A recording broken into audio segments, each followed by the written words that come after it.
making paper airplanes in the background. Actually, Casey, you're 3D printing something? What are you 3D printing? It's a secret. Oh, exciting. Is it the secret you told me about? It is, yeah. It's pretty cool. Maybe It's I'll pretty post cool. it. Maybe I'll post it on LinkedIn after it's completely done. Dude, don't let trade secrets out yet. Man, you got to patent that thing first. Unless I beat you to the patent. Anyway, what we're going to talk about today is our I don't even know what it's called. I missed the all hands meeting this morning. I'm so sorry. I'm so bad at this. It's What's okay. it called, Ren? I'll just take it away from here. Thanks. Thanks. If you haven't seen it already, we just put out the first ever and first annual, because we intend to do this every single year from here on out, the State of Customer Self-Service Report. So we, back at the end of 2023, we actually started working on this. We put together a really extensive survey and we opened it up for about 3 months, talking about we had a lot of information. There was a lot of information in the industry about how consumers prefer self-service or how they're engaging with self-service, like the end user side of self-service. But we really were curious as to how companies were tackling this, because it's becoming such a necessity as a part of a support channel. Like, there was just a lot that we didn't know and that the industry didn't have answers to in terms of how people were handling it. There weren't as many benchmarks in that regard. And so we really wanted to create a report that people could turn to and say, if my company wants to start talking about this, how can they do it? What are the things that we need to know, that we need to keep in mind, we need to consider? And so the report is now live. And so Awesome. we're very excited about it. It was a labor of love, but we're really excited about all the findings. So if it's okay with you two, I'll just jump into a couple of the key takeaways that we pulled from it. That'd be great. That's great. Cool. So number one, we found that self-service is everyone's preferred first touch. And I say everyone very loosely. There are actual metrics on this in the report.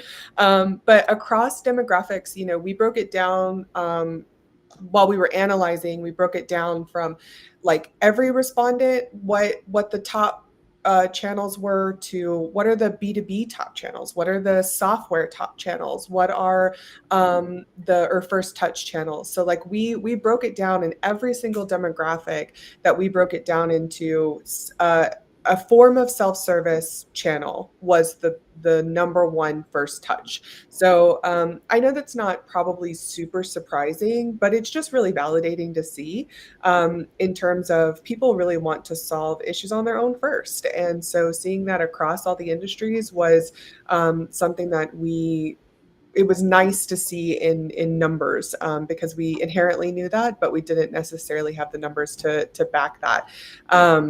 So Yeah, the numbers are suggesting that customers are trying self-service first correct. in some form.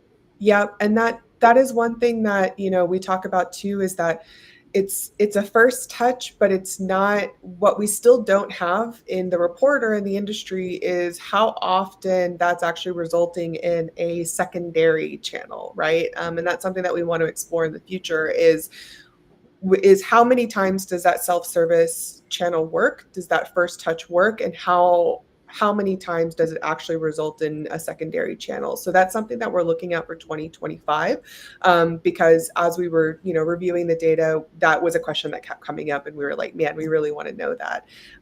So I highly encourage everyone, if you read it, like, what are the things that you also want to know? Because we will be doing this again in 2025. So I just want to call that out. We would love input on what are the things that everyone else who's reading this wants to know. Another one of the like key takeaways that we got from this is that, and this one was actually a little bit more surprising to us, but that self-service, people who took the survey reported that they were writing self-service content or providing self-service experiences for not just customers, but also prospects and employees. And so it was really clear that self-service is like transcending this support role that we've known it as, and it's more turning into a touch point for customers at every step of the journey. They're verifying product details before they're even reaching out to sales. They want to make sure it integrates properly before they even get involved in the sales process. And the way that they're doing that is through self-service content. And so that was a really big aha for us. And we were very excited to see that, because again, that's something we've hypothesized before in the past, but to see it, so prevalently in the data was really incredible. So is everything that's considered that we considered self-service content in this basically anything that's not like marketing specific style documentation or marketing specific content? So it's like your traditional tech pubs, your knowledge base, any of that kind of content falls under self-service content for this. Yep. So Gotcha. if like very, very high level, if it's on your marketing site, we weren't really considering that. But if it would be on Yeah, a help site, then we would consider that gotcha. self-service content. So that was the frame that we put it in. And so one of the things that comes to my mind is small companies might want interaction with the customer because they're trying to nurture the customer experience. They don't want somebody to just find the answer and leave because they want the engagement. They want to build the they want to maintain retention, and so they want more interaction and more touch points.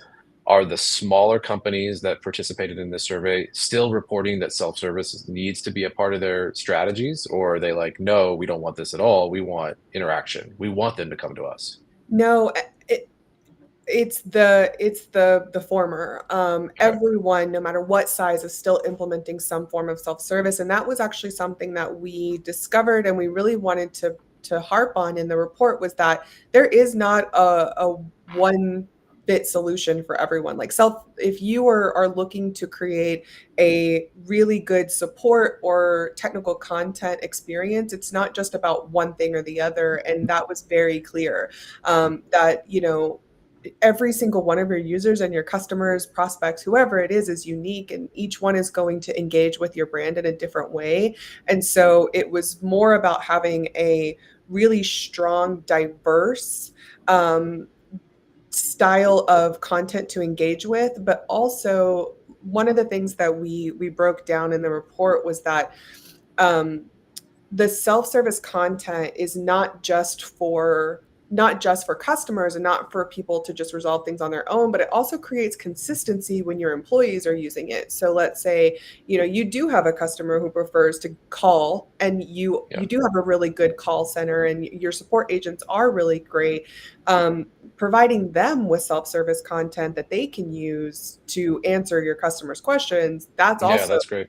super impactful. And so, for people who are, there's always going to be companies who are focused on creating a completely self-service, like they want to encourage their customer to never talk to them because their product is that easy, their integration is that easy.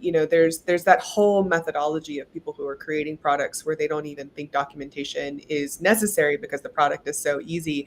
But then there's just as many companies who are like, okay, we want a really solid self-service program, or others who are like, we want a well-rounded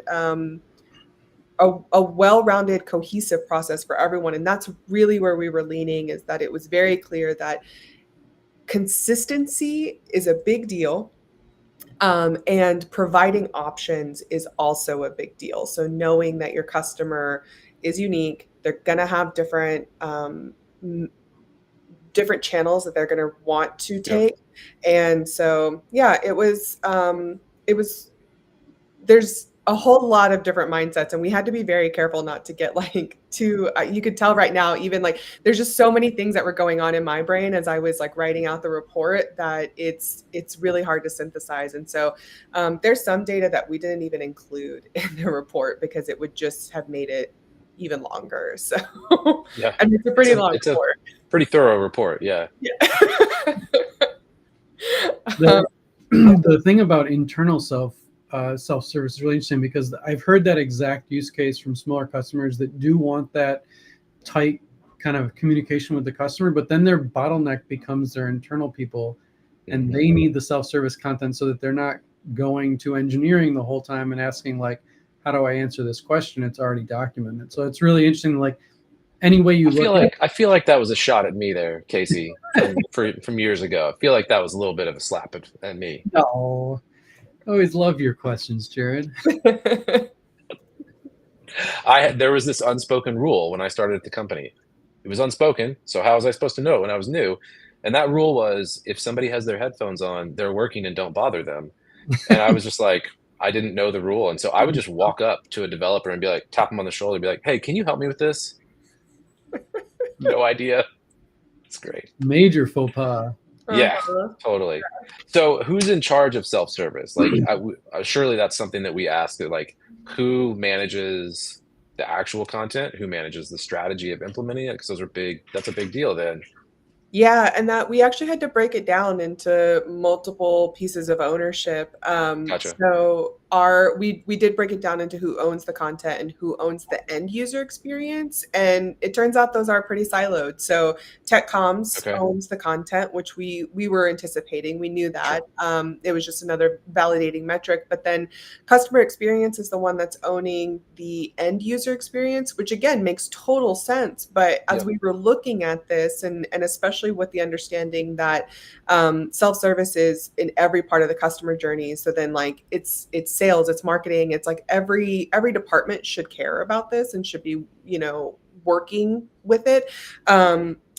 It our biggest like piece of advice essentially was like start working together if you're not. And I'm sure that there are plenty of teams out there who are already doing this, and if you are, I applaud you, big kudos, because one of the things that I kept thinking was, if I was a customer experience person, like professional, and I was in charge of whether, or like the success metrics for self-service experience or for customer experience in general, and I knew that the content was causing people frustration and wanting to like go call instead of use the self-service help site, I would want to be involved with that. I would want to talk to the technical documentation team and say, like, how can we bridge this gap? How can we make this better? And so I assume that there's plenty of people doing that, but I just thought, are people really walking across that aisle, essentially, like, to use that terminology? Like, are they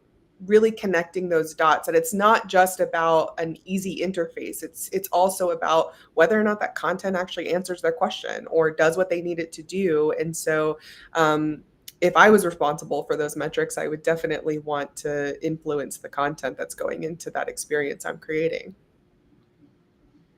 Yeah, that's a good point. I I found it really interesting when I read that part of the report.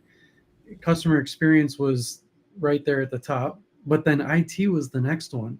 Before support, before technical communications, that was something where I felt like IT is probably in there, but IT being such a large number of people responded that IT owns self-service was really interesting to me. And like how that impacts cross department communication, or that I think could have a big impact. It's interesting.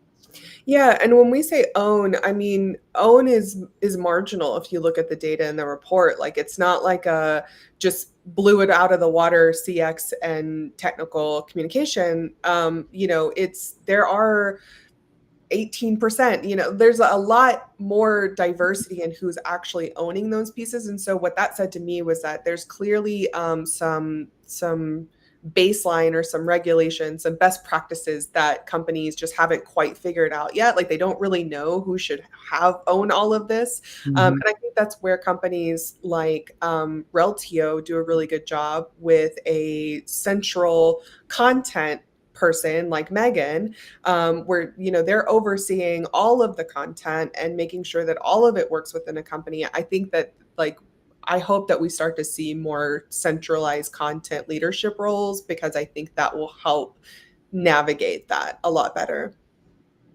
I have so many questions and we have so little time. I know. So in the last few seconds here, what's your own personal biggest takeaway? Not like the takeaways. We have takeaways in the report. What's your takeaway from this report? That's a great question.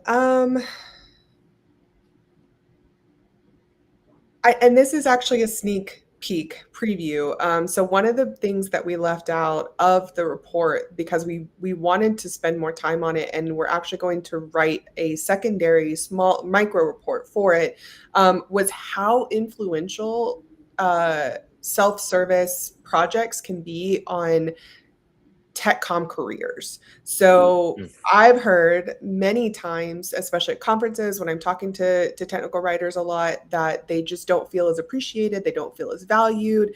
And across the board, one of the highest scores that we got within the report was that people who were involved with self-service were recognized by leadership. They were advancing their careers. And a lot of the reason is, like, if you look at like Barbara at ACST, she said it before, but having a self-service product that she can point to really gave her a seat at the table, because now she has a visual representation of what she's doing that customers interact with, and you can track that using website metrics and that kind of stuff. And so I think that if technical writers really want to advance their careers, and really be more valuable to leadership in a way that they've always known that they are, I self-service is a really good avenue to do that. And again, we'll be writing, or I'll be writing a much more in-depth report about that. But that was my biggest aha when I was reading it. I was like, oh, this is awesome.